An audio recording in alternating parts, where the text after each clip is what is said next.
दोस्तों, अगर चांद पे विस्फोट कर दिया जाए तो धरती का क्या होगा। चांद नहीं होगा तो धरती का क्या होगा। अगर हम चांद पे विस्फोट करें तो क्या चांद टूटकर धरती पर गिरेगा। क्या हम चांद को छू पाएंगे। चांद के बिना पृथ्वी पर इंसानों की ज़िंदगी कैसी होगी। क्या इस पर कोई असर पड़ेगा। कभी सोचा है आपने, अगर चांद ही नहीं रहेगा तो पूर्णिमा और अमावस्या के बारे में पता कैसे चलेगा। अगर चांद ही नष्ट हो जाएगा तो क्या ग्रहण लगना ही बंद हो जाएगा। ये सभी सवाल आप लोगों में से कई लोगों के मन में आता होगा। वैसे आने वाले समय में साइंटिस्ट ने बताया है कि आने वाले समय में पृथ्वी अस्थिर हो जाएगी, क्योंकि चंद्रमा हमारे धरती से धीरे धीरे दूर जा रहा है। साइंटिस्ट कह रहे हैं कि एक दिन चंद्रमा हमें पूरी तरह से छोड़कर चला जाएगा, और अगर ऐसा होता है तो इसका असर पृथ्वी पर काफ़ी बुरा पड़ेगा। क्या होगा हमारे पृथ्वी के साथ, और चांद कहाँ चला जाएगा, ये जानने के लिए इस वीडियो के साथ आखिर तक जुड़े रहें।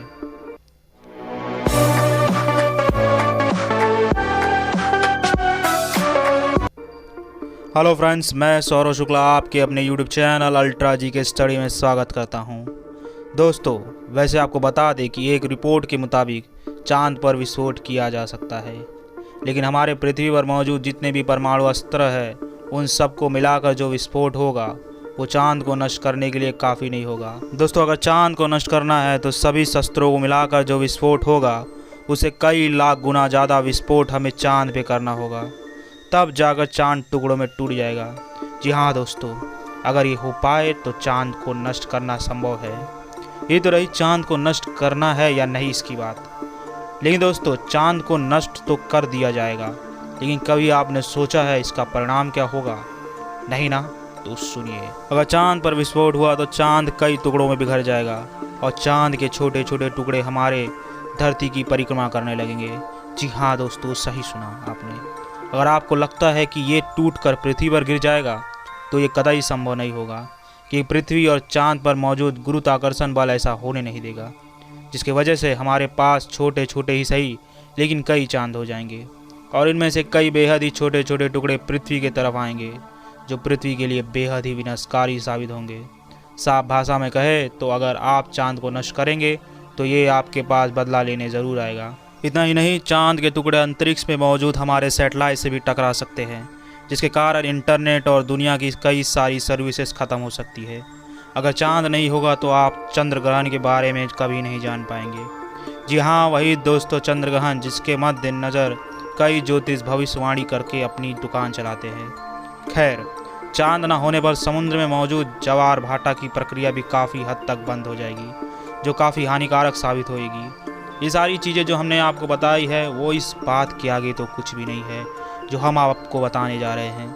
अगर चंद्रमा नष्ट हो जाएगा तो पृथ्वी की अक्षीय झुकाव, जो एक्सिस पे हल्का टिल्ट है हमारी प्लैनेट अर्थ, उसमें परिवर्तन होगा, जो कि बेहद खतरनाक होगा। जी हाँ, जैसे कि आप सभी को मालूम होगा कि पृथ्वी अपने धुरी पर 23 डिग्री झुकाव पे है। पृथ्वी के इस झुकाव के कारण इस पर सूर्य की किरणें कभी सीधी तो कभी तिरछी पड़ती है, जिसके वजह से सर्दी और गर्मी के रूप में मौसम में परिवर्तन होता है। पृथ्वी के झुकाव को चांद ही अपने गुरुत्वाकर्षण बल से स्थिर रखता है। हालांकि ये झुकाव पूरी तरह से स्थिर नहीं है, ये 22.1 से 24.5 के बीच में रहता है। लेकिन अगर चांद नहीं रहा तो चांद के बगैर धरती की स्थिरता हमेशा के लिए खो जाएगी। चांद के बिना पृथ्वी कभी बिल्कुल सीधी तो कभी कभी 45 डिग्री तक तिरछी हो सकती है, और ये परिवर्तन काफ़ी तेज़ी से होगा, जिसके कारण कहीं अचानक ठंड पड़ने लगेगी और कभी बेहद तेज़ गर्मी पड़ने लगेगी। यहाँ तक कि ऐसी नौबत आ जाएगी कि ठंड के वजह से आप हीटर चला के सोएंगे और सुबह होते होते इतनी गर्मी हो जाएगी कि आपको एयर कंडीशनर चालू करना पड़ जाएगा। इतना तेज़ी से होने वाली चेंजेस हमारी पृथ्वी पर रह रहे हमारे और आप लोगों के लिए जानलेवा साबित हो सकते हैं। हमें मौसम का अंदाज़ा ही नहीं रहेगा, उस हिसाब से हमारी तैयारी नहीं रहेगी। सोचिए, मौसम का इस तरह से चलते परिवर्तन से जानवरों का क्या हाल होगा। किसान किस चीज़ की खेती करेंगे, कौन से फल और सब्जियां मार्केट में बिकेंगी, बारिश कब होगी, इसका अंदाज़ा कैसे लगाएगा। अगर साफ भाषा में कहे तो हमारी पृथ्वी अस्त व्यस्त हो जाएगी, और ये तो बस विनाश की एक शुरुआत ही होगी। चांद के न होने पर मौसम में हुई इस नाटकीय परिवर्तन के कारण उत्तरी और दक्षिणी ध्रुव पर बर्फ पिघलना शुरू हो जाएगी, जिससे महासागरों का स्तर लगातार बढ़ने लगेगा और धीरे धीरे करते करते पृथ्वी का एक हिस्सा जलमग्न हो जाएगा। फिर शायद हमें अपने घर को छोड़कर पहाड़ों की ओर भागना पड़ेगा। करोड़ों इंसान और जीव जंतु बेवजह मारे जाएंगे। हालांकि ये सब अचानक से नहीं होगा, लेकिन चंद्रमा पर विस्फोट करने का रिजल्ट संपूर्ण मानव जाति को भुगतना पड़ेगा।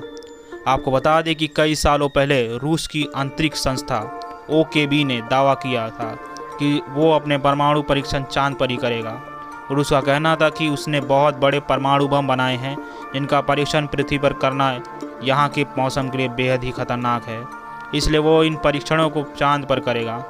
मगर रूस ने अभी तक ऐसा कोई कदम उठाया तो नहीं है। मगर इन खबरों की माने तो रूस के इन दावों के बाद A119 नामक मिशन, जो कि अमेरिका ने भी चांद पर परमाणु बम टेस्ट करने की योजना बनाई थी। उस वक्त अमेरिका ने भी ये दावा किया था कि उसके पास इतने शक्तिशाली परमाणु हथियार है कि वो पल भर में चांद को नष्ट करके धरती पर गिरा सकता है। अमेरिका और रूस इस तरह दावा कर रहे थे कि उस वक्त उनके कोशिशों को देखकर लोगों ने भी ये दावा करना शुरू कर दिया कि चांद पर जल्द ही विस्फोट होगा, चांद को टुकड़ों में बिखेरा जाएगा। इस बारे में कई खबरें चलती थी, अखबारों में इसके बारे में छपता था।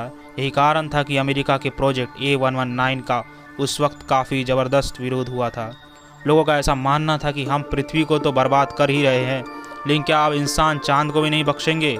हालांकि रूस को और अमेरिका के दावे मात्र सिर्फ हवाबाजी थी, या फिर शायद रूस और अमेरिका एक दूसरे के कंपटीशन के चक्कर में ऐसे खोखले दावे कर रहे थे। ये तो कहा नहीं जा सकता कि आज तक किसी ने ऐसे भयानक कदम नहीं उठाए, क्योंकि इन दोनों को मालूम है कि अगर चांद नहीं रहा तो पृथ्वी धीरे धीरे समाप्त हो जाएगी, पृथ्वी पर मानव जीवन खत्म हो जाएगा। सबसे बड़ी बात दोस्तों, वैज्ञानिकों के अनुसार ये पूरा सोलार सिस्टम, सिर्फ सोलार सिस्टम ही नहीं, पूरा मिल्की वे गैलेक्सी, सिर्फ मिल्की वे गैलेक्सी ही नहीं, ये पूरा यूनिवर्स, ये जो पूरा ब्रह्मांड है, एक इक्विलिब्रियम, एक संतुलन पे टिका हुआ है। ये संतुलन, ये इक्विलिब्रियम है जिसके वजह से ये ग्रह है, उनके ऑर्बिट्स है, उनके सन्स है और ये परिक्रमा करते हैं, उनमें मौसम है, अलग अलग ग्रहों में अलग अलग मौसम है, अलग अलग ग्रहों में उनकी धरती हैं। ये सब कुछ जो आज की तारीख में एग्जिस्ट करता है, ये एक इक्विलिब्रियम पे सेट है, एक संतुलन पे टिका हुआ है। अगर कोई भी ग्रह इस इक्विलिब्रियम से गायब हो जाता है, या उस पर विस्फोट होता है, उसके ऑर्बिट पे कोई चेंजेस आता है, या फिर उसके आकार में कोई चेंजेस आता है, तो बहुत बड़े बदलाव देखने को मिलेंगे। और जब भी ऐसा बदलाव आता है तो दोस्तों, इतिहास गवाह है कि मास एक्सटेंशन होते हैं और पूरा का पूरा जीवन पृथ्वी पर है वो ख़त्म हो सकता है, पूरा का पूरा सोलार सिस्टम डिस्टर्ब हो सकता है, पूरा का पूरा मिल्की वे गैलेक्सी तबाह हो सकता है, और उसके बाद ब्रह्मांड में भी बदलाव देखने को मिल सकता है। सब कुछ ऊपर वाले ने कुछ इस तरीके से बनाया है कि मोतियों की एक माला को जैसे पिरोया जाता है, सब कुछ एक दूसरे से कनेक्टेड है।